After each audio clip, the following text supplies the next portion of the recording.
Hi, I'm Groody from Groody's Race and Resto. This is my 1985 e23 m745i South African car. No one's done a review on these cars, so we thought before we pull the car apart and turn it into a Tony Viana Group 1 replica race car, we would show people what the car's all about. This car went up for sale over the last 18 months. I had a few little blemishes, you know, dent in the boot here, little bits of rust. What? And we'd put a lot of time and effort in. The car itself had sat under a carport for about 16 years here in South Australia. Didn't have its genuine wheels. It was missing lots and lots of bits. Motor hadn't started in 16 and a half, 17 years. Wheels are genuine BBS RA. 113 and 222s, so 7s and 8s. I've just sold the wheels. The wheels are going on to a really nice e28 535. If you notice, I actually fitted, so the front bar's actually made up of 4 different bumper bars. I fitted the e32 740 brake ducts. I did this because it kind of finished. Oh, check this out. Oh, screw in the Yokohama. Yeah, found that today. Now the reason the ducts were fitted was it finished the black lines down the side, as you can probably see down the sill panel and on the front. The original 745 front was missing anything under the front and always looked a little bit half finished. Yeah, would you agree, Joe? Yep.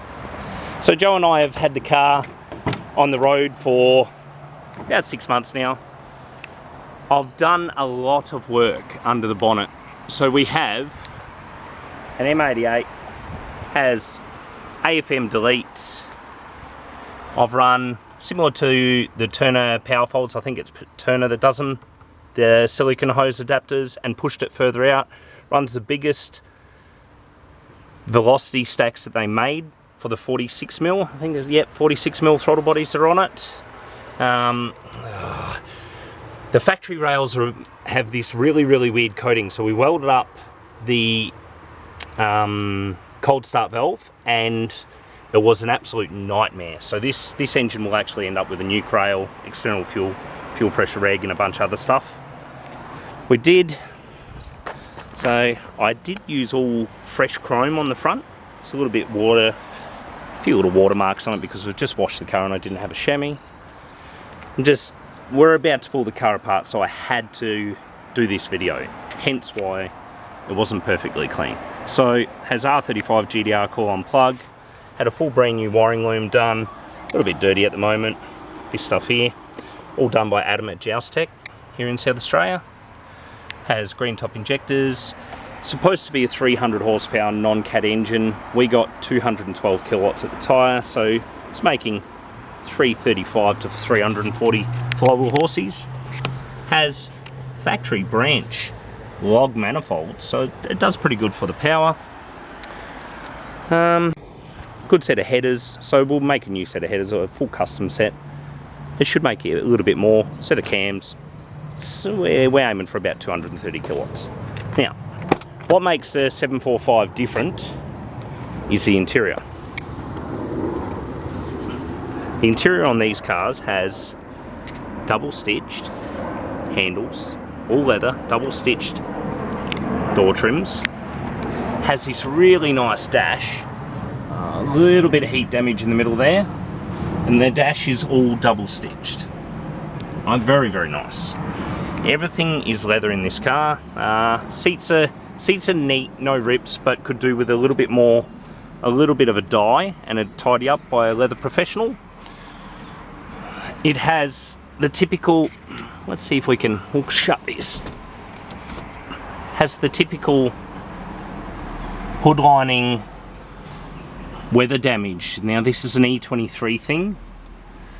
This was due to the fact that the sunroof drains, the back section of the sunroof here on the glass roof seems to drain into the roof a little bit here and there under heavy rain. This car, everything works. It was factory auto. I've manual swapped this car. Has M5 clutch, RHD 240mm lightweight flywheel. Has 108 odd thousand Ks on it. 8 months ago, the Odo stopped whilst we were in the middle of prepping it for registration and stuff. Pedal box was really hard to find. We ended up with a whole spare parts car, so we just used all those parts. I'd had it all sold, but decided to modify the 745 instead of sell off all the parts, and I'm kind of glad I did. For a manual car, we weighed it today, it was 1700 kilos with no one in it. Beautiful car. Now, the rear parcel shelf has these Pioneer speakers, and they stitched around them, double stitch again, all the sides, everything. So supposedly this whole interior was like a precursor to the Highline, but being an 85, like everywhere you look has this beautiful stitching. Everything's very nice. Has the electric rear seats.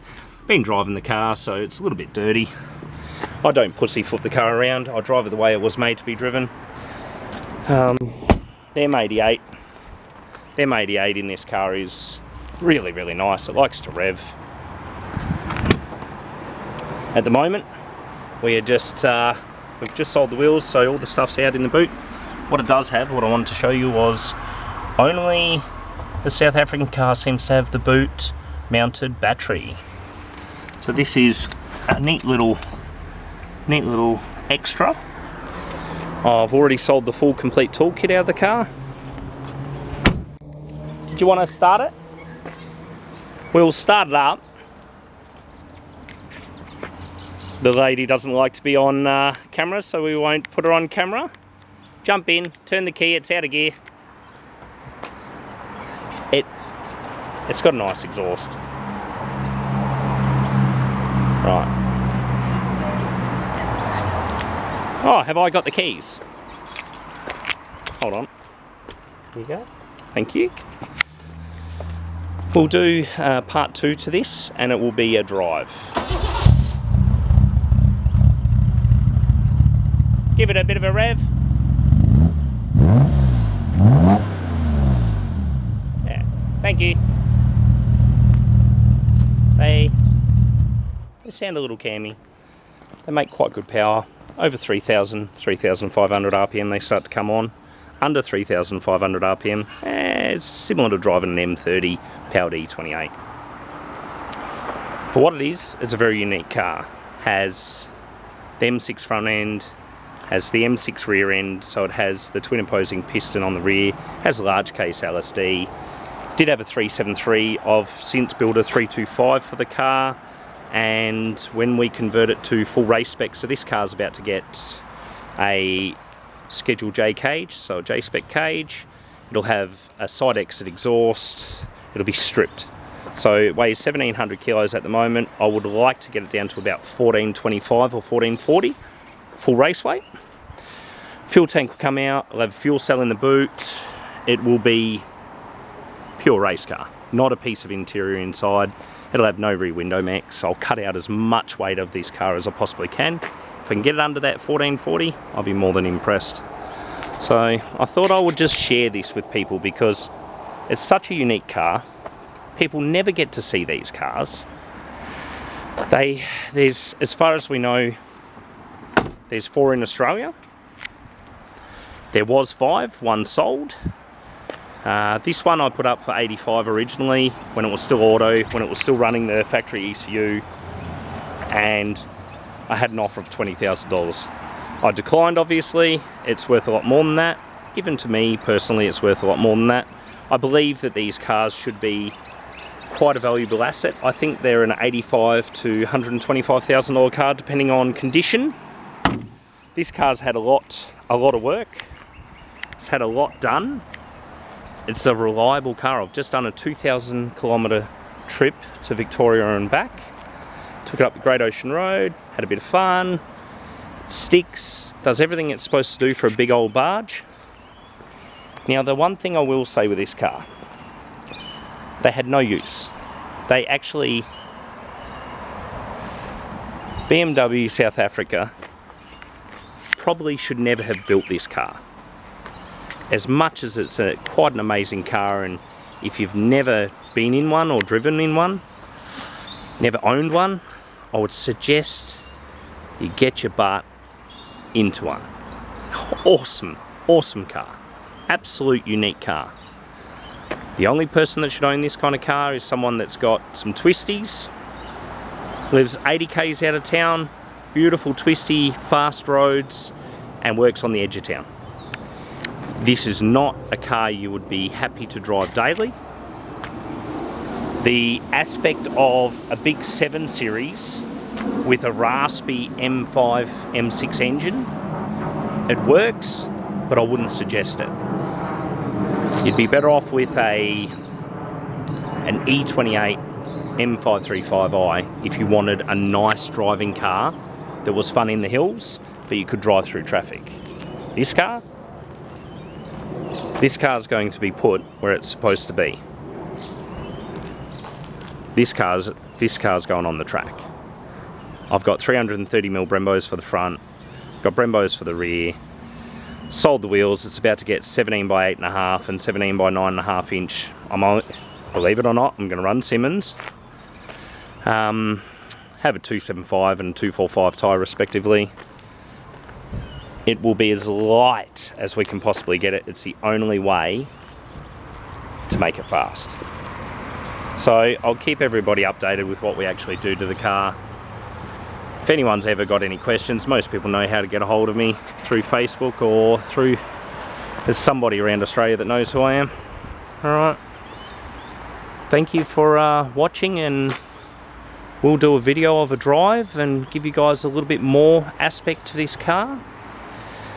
The actual car itself, it's a pity to pull apart, but